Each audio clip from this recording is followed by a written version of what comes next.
بسم اللہ الرحمن الرحیم۔ فرمایا کہ میاں اصغر حسین صاحب اور نعمت پر شکر۔ تقی عثمانی صاحب فرماتے ہیں کہ میرے والد ماجد مفتی محمد شفیع صاحب رحمۃ اللہ علیہ کے استاد تھے حضرت میاں اصغر حسین صاحب رحمۃ اللہ علیہ۔ یہ ولی اللہ تھے اور عجیب و غریب بزرگ تھے۔ میرے والد صاحب ان کا واقعہ بیان فرماتے ہیں کہ ایک مرتبہ مجھے پتہ چلا کہ حضرت میاں صاحب بیمار ہیں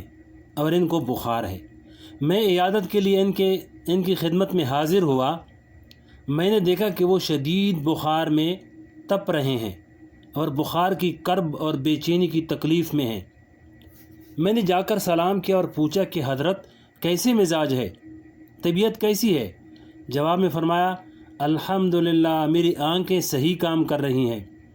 الحمدللہ میرے کان صحیح کام کر رہے ہیں، الحمدللہ میری زبان صحیح کام کر رہی ہے۔ یعنی جتنی تکلیفیں نہیں تھیں ان سب کا ایک ایک کر کے ذکر کیا کہ ان سب میں کوئی بیماری نہیں ہے، البتہ بخار ہے، دعا کرو کہ اللہ تعالیٰ اس کو بھی دور فرما دے۔ یہ ہے ایک شکر گزار بندے کا عمل جو عین تکلیف میں بھی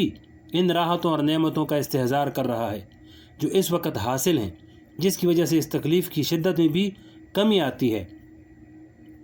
فرمایا کہ بہرحال حضور پاک صلی اللہ علیہ وسلم یہ جو تلقین فرما رہے ہیں کہ دعا کرنے سے پہلے اللہ تعالیٰ کی حمد و ثنا کرو، مطلب یہ ہے کہ اللہ تعالیٰ کے سامنے اس وقت جو حاجت اور ضرورت پیش کرنے جا رہے ہو، اس کے علاوہ اللہ تعالیٰ کی جو نعمتیں اس وقت تمہیں حاصل ہیں، پہلے ان کا استحضار کر کے ان پر شکر ادا کرو اور اس پر اللہ تعالیٰ کی حمد و ثنا کرو۔ اللہ تعالیٰ کی حمد و ثنا کے بعد کیا کرے؟ اس کے لیے ارشاد فرمایا کہ حمد و ثنا کے بعد اپنی حاجت پیش کرنے سے پہلے نبی کریم صلی اللہ علیہ وسلم پر درود بھیجو۔ اب سوال یہ ہے کہ اس وقت درود بھیجنے کا کیا موقع ہے؟ بات دراصل یہ ہے کہ حضور پاک صلی اللہ علیہ وسلم اپنی امت پر بہت ہی زیادہ شفیق اور مہربان ہیں۔ وہ یہ چاہتے ہیں کہ جب میری امتی اللہ تعالیٰ کے حضور دعا مانگے تو اس کی وہ دعا رد نہ ہو۔ پوری کائنات میں درود شریف کے علاوہ کسی دعا کے بارے میں یہ گارنٹی نہیں ہے کہ وہ ضرور قبول ہوگی، لیکن اگر نبی کریم صلی اللہ علیہ وسلم پر درود بھیجا جائے تو اس کے بارے میں یہ گارنٹی یقینی ہے کہ وہ ضرور قبول ہوگا۔ جب ہم درود بھیجتے ہیں اللہم صلی علی محمد وعلی آل محمد النبی الامی، اس کا کیا مطلب ہے؟ اس کا مطلب یہ ہے کہ اے اللہ محمد صلی اللہ علیہ وسلم پر رحمت نازل فرمائیے۔ یہ ایسی دعا ہے کہ اس کے رد ہونے کا کوئی امکان نہیں، اس کی قبولیت کا وعدہ ہے، اس کی قبولیت کی گارنٹی ہے کہ یہ دعا ضرور قبول ہوگی، اس لیے کہ حضور پاک صلی اللہ علیہ وسلم پر تو پہلے سے رحمتیں نازل ہو رہی ہیں اور مزید نازل ہوتی رہیں گی، وہ ہماری درود بھیجنے کی محتاج نہیں ہیں۔ آگے فرمایا کہ درود شریف بھی قبول اور دعا بھی قبول، لیکن حضور پاک صلی اللہ علیہ وسلم یہ چاہتے ہیں کہ میرا امتی اپنی مراد اور ضرورت مانگنے سے پہلے مجھ پر درود بھیج دیں تو اللہ تعالیٰ اس درود کو ضرور قبول فرمائیں گے، اور جب درود شریف کو قبول فرمائیں گے تو اس حاجت اور ضرورت کی دعا کو بھی ضرور قبول فرمائیں گے، اس لیے کہ ان کی رحمت سے یہ بات بعید ہے کہ ایک دعا کو تو قبول فرما لیں اور دوسری دعا کو رد فرما لیں۔ اس لیے درود شریف کے بعد کی جانے والی دعا کی قبولیت کی زیادہ امید ہے۔ ایک دوسری وجہ میرے حضرت ڈاکٹر عبدالحی صاحب رحمۃ اللہ علیہ بیان فرمایا کرتے تھے کہ حضور پاک صلی اللہ علیہ وسلم کا عمر بھر کا معمول یہ تھا کہ جب کوئی شخص آپ کی خدمت میں کوئی ہدیہ لے کر آتا تو آپ صلی اللہ علیہ وسلم اس ہدیہ کا کچھ نہ کچھ بدلہ ضرور دیا کرتے تھے اور ہدیہ کی مکافات فرمایا کرتے تھے، اور یہ درود شریف بھی ایک ہدیہ ہے، اس لیے کہ حدیث شریف میں صراحت ہے کہ آپ نے ارشاد فرمایا کہ اگر کوئی شخص دور سے درود شریف بیچتا ہے، یعنی دور بیٹھا ہے، تو وہ درود مجھ تک پہنچایا جاتا ہے، اور جو شخص میرے قبر پر آ کر مجھ کو سلام کرے اور درود بھیجے تو میں خود اس کو سنتا ہوں۔ یہ درود شریف ایک امتی کا تحفہ اور ہدیہ ہے جو آپ تک پہنچایا جاتا ہے، لہذا جب دنیا میں اور زندگی میں آپ کی سنت یہ تھی کہ جب آپ کے پاس کوئی شخص ہدیہ لے کر آتا تو آپ اس کی مکافات فرمایا کرتے تھے اور اس ہدیہ کے بدلے ہدیہ دیا کرتے تھے۔ تو امید یہ ہے کہ عالم برزخ میں جب ایک امتی کی طرف سے حضور پاک صلی اللہ علیہ وسلم کی خدمت میں درود شریف کا یہ ہدیہ پہنچے گا تو آپ صلی اللہ علیہ وسلم اس ہدیہ کا بھی بدلہ عطا فرمائیں گے۔ وہ بدلہ یہ ہوگا کہ آپ صلی اللہ علیہ وسلم اس امتی کے حق میں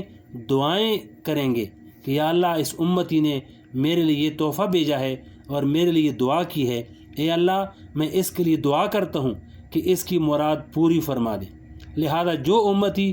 درود بھیجنے کے بعد دعا کرے گا تو حضور پاک صلی اللہ علیہ وسلم اس کے لیے وہاں دعا فرمائیں گے۔ اس لیے جب دعا کرنے بیٹھو تو پہلے اللہ تعالیٰ کی حمد و ثنا کرو اور پھر حضور پاک صلی اللہ علیہ وسلم پر درود بھیجو۔ اس کے بعد دعا کی یہ الفاظ کہو: لا الہ الا اللہ الحلیم الکریم۔ اللہ تعالیٰ کے اسماء حسنہ کے اندر کیا کیا انوارات اور کیا کیا خواص پوشیدہ ہیں، یہ تو اللہ تعالیٰ ہی بہتر جانتے ہیں، یا اللہ کے رسول صلی اللہ علیہ وسلم بہتر جانتے ہیں۔ ہم لوگ اس کی تہ تک کہاں پہنچ سکتے ہیں؟ ان اسماء حسنہ میں اللہ تعالیٰ نے بذات خود خاصیتیں رکھی ہیں، اس لیے جب خود حضور پاک صلی اللہ علیہ وسلم یہ تلقین فرمائیں کہ ان اسماء حسنہ کا ذکر کرو تو اس کے پیچھے ضرور کوئی راز ہوتا ہے، لہذا خاص طور پر وہی کلمات کہنے چاہیے تاکہ وہ مقصد حاصل ہو۔ چنانچہ فرمایا لا الہ الا اللہ الحلیم الکریم، اللہ کے سوا کوئی معبود نہیں، وہ اللہ جو حلیم ہے اور کریم ہے۔ حلم بھی اللہ تعالیٰ کی صفات میں سے ہے اور کرم بھی اللہ تعالیٰ کی صفات میں سے ایک صفت ہے۔ ان دونوں صفتوں کو خاص طور پر بظاہر اس لیے ذکر فرمایا کہ بندہ پہلے مرحلے پر ہی یہ اعتراف کرے کہ یا اللہ میں اس قابل تو نہیں ہوں کہ آپ میری دعا قبول کریں، اپنی ذات کے لحاظ سے میں اس لائق نہیں ہوں کہ آپ کی بارگاہ میں کوئی درخواست پیش کر سکوں، اس وجہ سے کہ میرے گناہ بے شمار ہیں، میری خطائیں بے شمار ہیں، میری بدعمالیاں اتنی ہیں کہ آپ کے حضور درخواست پیش کرنے کی لیاقت مجھ میں نہیں ہے۔ لیکن چونکہ آپ حلیم ہیں، بردباری آپ کی صفت ہے،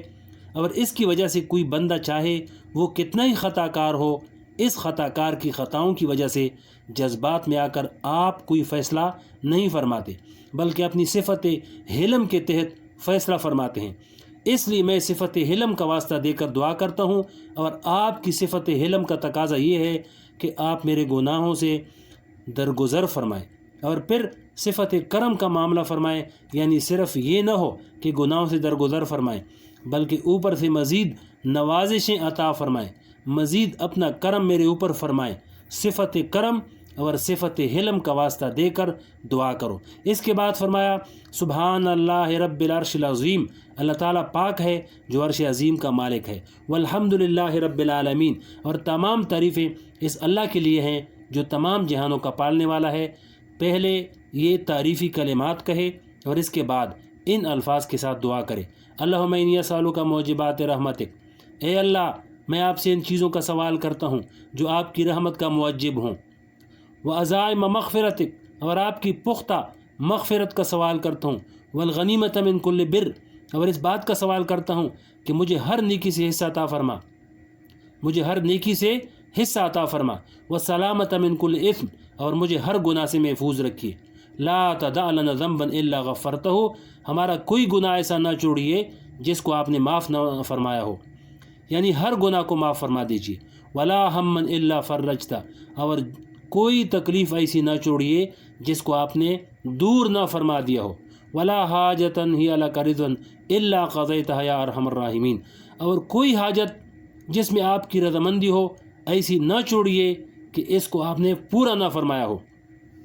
یہ دعا کے الفاظ اور اس کا ترجمہ ہے، اور مسنون دعاؤں کی کتابوں میں بھی یہ دعا موجود ہے۔ یہ دعا ہر مسلمان کو یاد کر لینی چاہیے۔ اس کے بعد پھر اپنے الفاظ میں جو حاجت مانگنا چاہتا ہے وہ اللہ تعالیٰ سے مانگے، امید ہے اللہ تعالیٰ اس دعا کو ضرور قبول فرمائیں گے۔ تو اللہ پاک ہمیں عمل کرنے کی توفیق نصیب فرمائے۔